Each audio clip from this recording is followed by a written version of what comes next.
Former Senate candidate Jon Barrie is visiting us, and we're going to talk to him about the variety of issues, and we'll welcome him back to the show. Welcome to the show. Thank you. It's good to be back. It's always good to be back with you. I'm glad you came back. I know you had a pretty hard run there.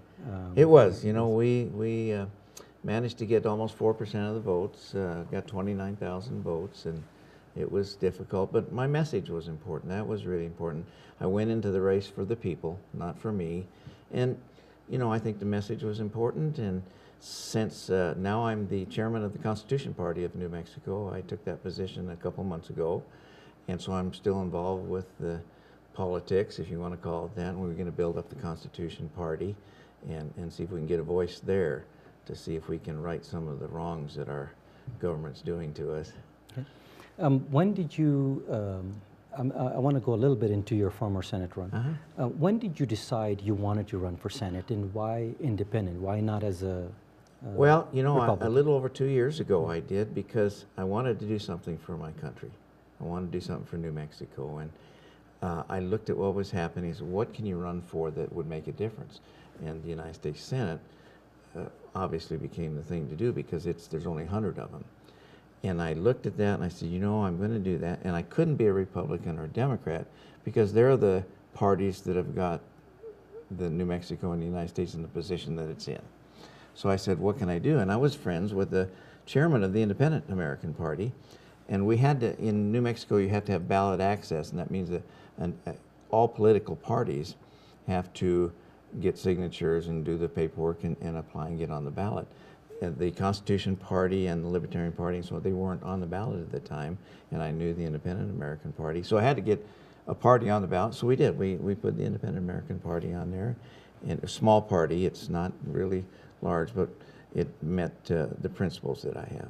Had you run prior to that? No, prior to this, never. So this was your first grassroots all the way, organization, everything. No funding, no corporate support, nothing. It was just grassroots. I'm just a citizen activist that wanted to make a difference. Okay, well, and you had a little bit of trouble there with the ballots and all that. Oh yes, yeah, we had to file with the Supreme Court in New Mexico and District Court, and that cost me many $1,000s. In fact, I'll be paying my campaign bills for the next 5 years, but it was worth it. It was fine. So that kind of held me back a little bit. But the other two candidates spent about $18 million, and I spent about $15,000, and I think we did really well with our message. So in retrospect, would you do it again? Yeah, absolutely. You do it. That's I wanted to hear that. Absolutely. Okay, let's go into the national scene. We'll talk a little bit about the president got reelected, and his second term. I'm sure there's a lot of things that he's going to try to accomplish. He's a lot more comfortable now than he was in the first term. And most presidents are in their second term. They get, you know, because they feel like they don't have to run anymore, and that's basically their last campaign there. Talk about a little bit on the economy, and give us your sense in where you feel the economy is heading as far as the economy in general for the nation. And we could talk about the state as well, but where do you feel that? Well, you know, the economy in the nation actually is reflected in New Mexico. It all, when the economy of the nation is bad, the economy of the states are bad. And New Mexico is one of the poorer states, so obviously we're going to suffer more because of the poor economy. And the bottom line is our government is spending too much money in areas they shouldn't. They keep wanting to raise taxes. We're already taxed to death. We really are. I was mentioning that the top 10% of the money earners in the United States pay 40% of the income tax. The top 40% of the money earners pay 70%. So we're really well taxed, and they want to do it more. Well, if you and I want to balance our checkbook, we quit spending. And that's what they need to do, and they're not doing it. The Democrats, I use this kind of story that the Democrats want $1 trillion. The Republicans say, no, you can't have $1 trillion, we'll give you $750 billion. When really what they should say is zero. It's time to stop the spending. The only way that we're going to get fiscally back on track and get prosperity, the only way is to stop this excess spending. I spent 12 years with the Federal Aviation Administration, and as a government worker, you know, I was proud of what I did, and there's a lot of good workers there, but we all know there's a lot of waste in all government. And you could cut 10 to 25 to 50% of these agencies, and they would still function and provide service. But they've refused to say no to do that. That's the answer. You know, we probably have $17 trillion in debt now, but we probably have $180 trillion of responsibilities that we have to meet, that we can't. And the only way to do that is for Congress, not the president, but Congress, to quit this spending. You know, Congress has the power. You know, there's a lot of people that don't like Obama. I mean, I don't particularly care for him either, but he is a president figurehead. Congress is the one that allows these things to happen. They're the ones that should say no and stop this fiscally irresponsible spending. I use us as an example. You know, when my checkbook runs out, if you write more checks, you have to pay for it. Exactly. What do you feel? I know they just talked about the sequester, and they're cutting back on the military. Do you think cutting back on the military is a good idea in this age? All government agencies has waste.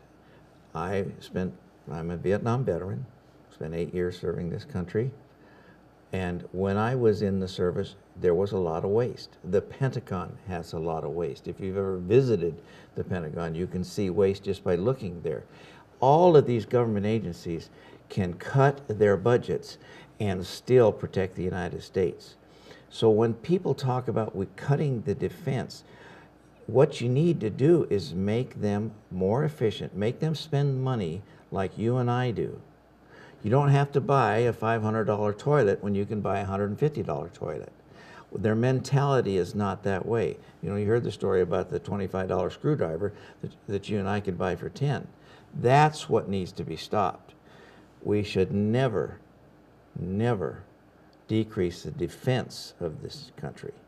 Do you think that puts us in a jeopardy as far as the global situation Yes, is concerned? we Because need- we become weaker in the eyes of many. We should never, I mean- you know, George Washington, they talked about a sword being sheathed. If you have lots of swords that are sheathed, other people won't unsheath theirs against you. And so that's kind of what we should have. We should have a military presence so that we're not attacked. And we don't need our military all over the world. We need them here in the United States of America. There are places we should not be, like Afghanistan and Iraq and so on. And they're actually starting to shift from there to the South Asia now, which is another They're subject. moving around, but they're not going to, that's correct. Correct, yeah, because they're withdrawing from Afghanistan, they're shifting the policies towards that. I'm going to change a little gears, and I think the next term the president is trying to handle the immigration situation. And I know that's also a hot button issue there. We know we have to deal with it.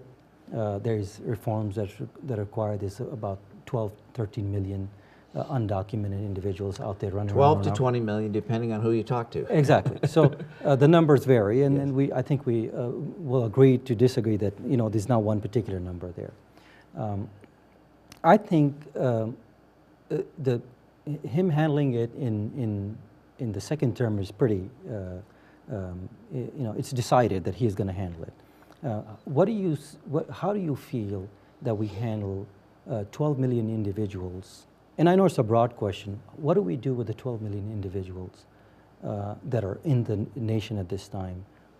What do we do with these individuals, in your opinion? Is there a particular way? What do you do with anybody that breaks a law? If you break a law, there are consequences. And because there's a large number of them doesn't mean that you give them what I call blanket amnesty. There are ways for them to become viable, legal residents, not citizens. I'm against them becoming citizens, especially when they've broken the law. But they can be legal residents, and there's a way of doing that. There are existing laws that we need to do. So my answer, and the Constitution says, this is how you immigrate, this is what you do. I have a friend of mine who's from England. Hold that thought for 1 Okay. second. We're going to take a short break, and we'll be right back with Jon Barrie. I know I forgot about I know that. we're on a time crunch there, but that's